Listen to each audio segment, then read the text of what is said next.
During a rainstorm on the morning of October 22, 1968, in the Atlantic Ocean, the United States completed one of its most remarkably successful tests yet of man and machine in space. But this was only the ending.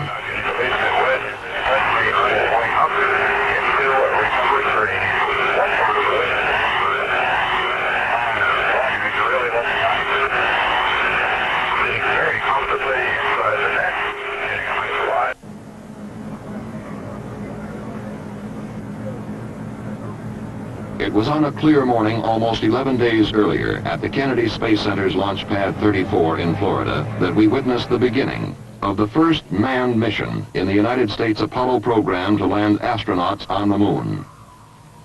The purpose of the flight of Apollo 7 could be stated very simply: prove that the spacecraft command and service modules would function properly in space, long enough to carry men to the moon and back. Accomplishing this was considerably less simple. It meant showing that a brand new spacecraft, far more complicated than its predecessors, would operate so well it could be trusted to take men well beyond near-Earth orbit. The astronauts were spacecraft commander Walter Schirra and pilots Don Isley and Walter Cunningham.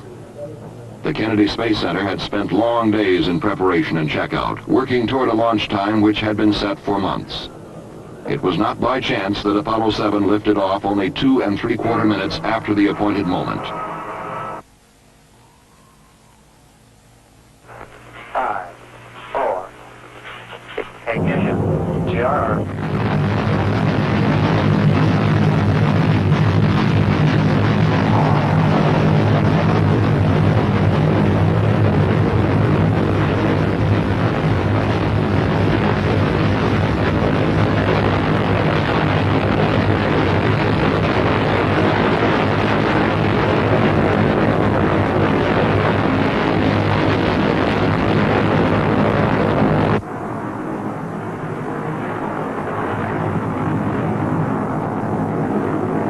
The Marshall Space Flight Center had spent years directing development and testing of the Saturn 1B launch vehicle, and it was not by chance that Apollo 7 was placed almost exactly on its planned trajectory into orbit about the Earth.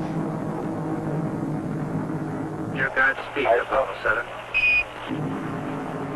Thrust is okay. Roger thrust. Roll, roger, roll. Very early in the flight, the general pattern of go for Apollo 7 was established in a conversation between the spacecraft and mission control at the Manned Spacecraft Center in Houston, Texas. Right on the old button.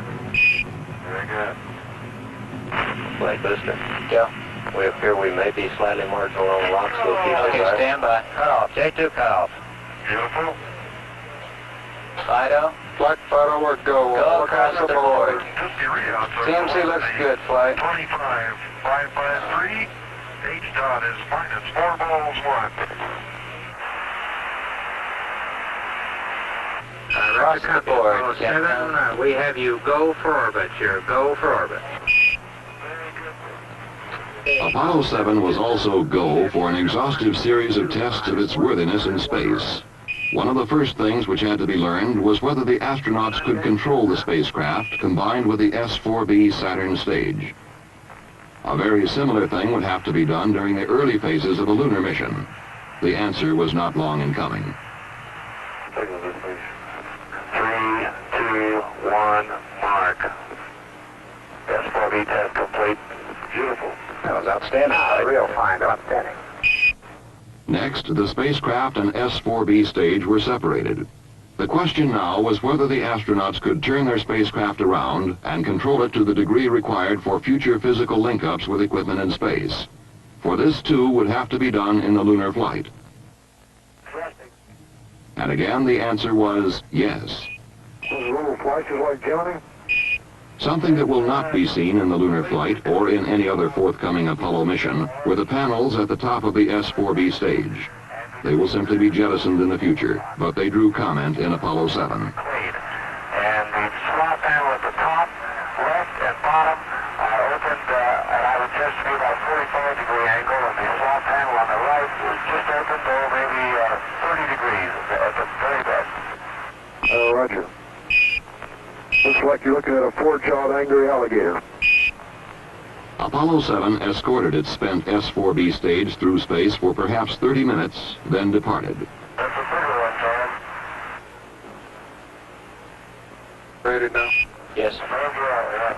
It's absolutely beautiful here.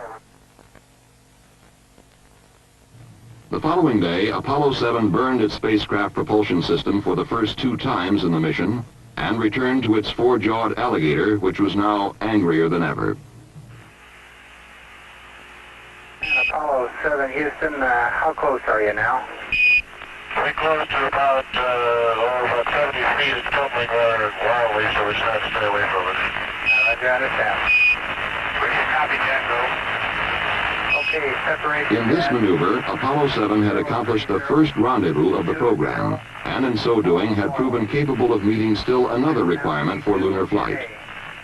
1618 plus 1221. Then, as we were to see in some of the most dramatic film ever returned from space, the crew would settle down to a weightless life in a spacecraft with 4 times more room than Gemini.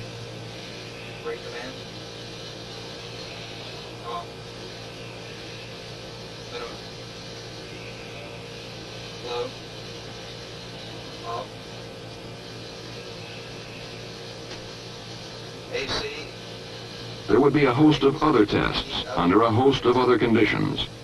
The equipment and systems required to sustain men's lives, to guide and control and propel the spaceship, to provide electric power, to communicate with those on Earth, would time and again prove their mettle. The propulsion system, for example, was burned 8 times, and it behaved perfectly every time. Off, down, guard.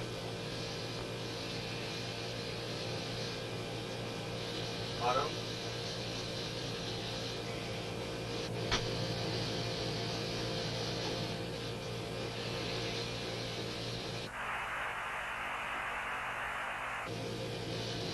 The crew worked with a telescope and a sextant, taking landmark and star sightings for navigation, as will be required for lunar flight.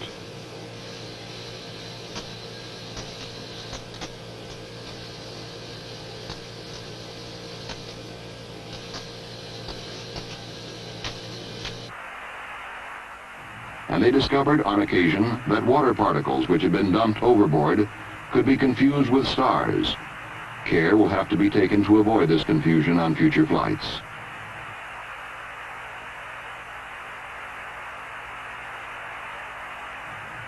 All in all, though, problems were minor and generally were readily overcome or solved. The spacecraft almost seemed to grow stronger as the days went by.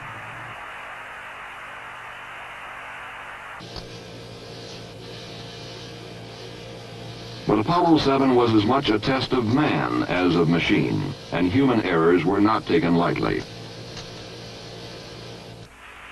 Apollo 7, Houston, we acknowledge the error on the ground here. Okay, I'd like to have the ground get to work and pick up the sleep website. The error had led to an interruption of a sleep period for the astronauts, who were understandably irritated after days of hard work. It was imperative that this situation be remedied. I want the rest of these work periods worked out there. Apparently you can move up burn through. How about giving us a chance to get some sleep? Apollo 7, Houston, understand. There were also those problems to which man is susceptible but cannot control, like the common cold. Oh, very good. I got a couple small items for you. Wally took a couple off an active third. Walt took 1 active third only. He's doing fine. He just got a little stuffy headphones. And I put some nose grease in mine because my nostrils are a little dry. Sorry, it smells good.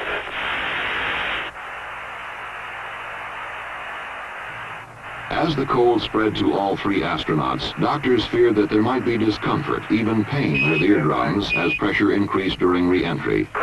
The astronauts were able to cope with the problem, however, by taking decongestants and holding their noses and blowing to equalize re-entry pressures. Always before, we've had to be content with merely listening to our astronauts during their flights. In Apollo 7, through the medium of television, we could actually see them in space for the first time and become better acquainted with weightless life aboard a spacecraft. You're picking up. I can read it now. Just a minute. It says from that lovely Apollo something. You guys should write. Apollo room. High atop everything. Something. High atop everything. Looks good. I can see Wally Hamlet now. And Don has a smile on his face, and there's Walt.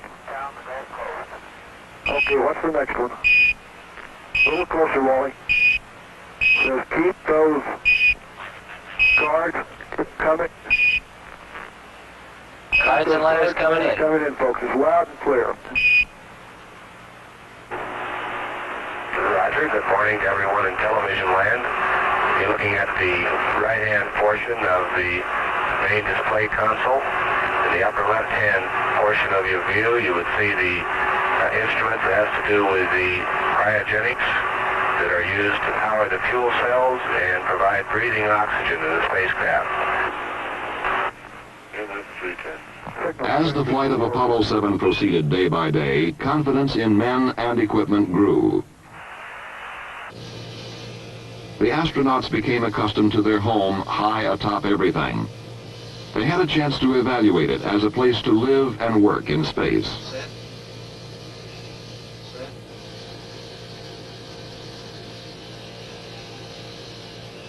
That all?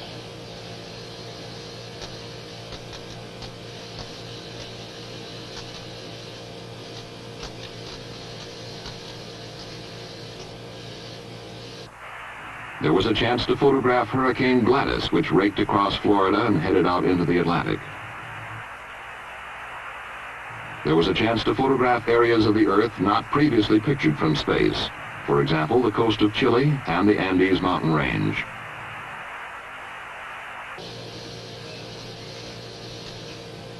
The crew could evaluate such things as the importance of exercising,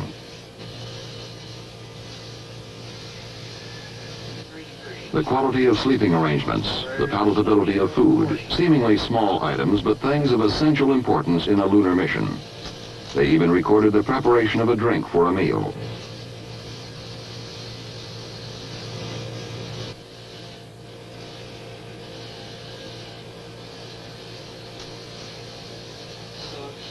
We have Comet Australia. By the time Apollo 7 entered its 11th day in space, it had exceeded the time required for a flight to the moon and back. It was also well on its way to accomplishing all planned objectives and more. Apollo 7 was called 101% successful. On the morning of October 22, 1968, Apollo 7 began its final revolution, the 163rd. At approximately 259 hours and 39 minutes after liftoff, the spacecraft propulsion system was burned for the final time, and Apollo 7 headed home to Earth.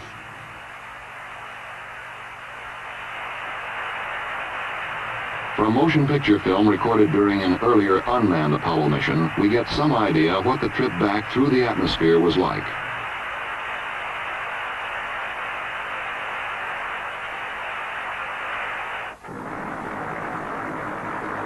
In less than an hour after touchdown in the Atlantic Ocean, the flight crew emerged from helicopters which had brought them to the recovery ship, the carrier USS Essex.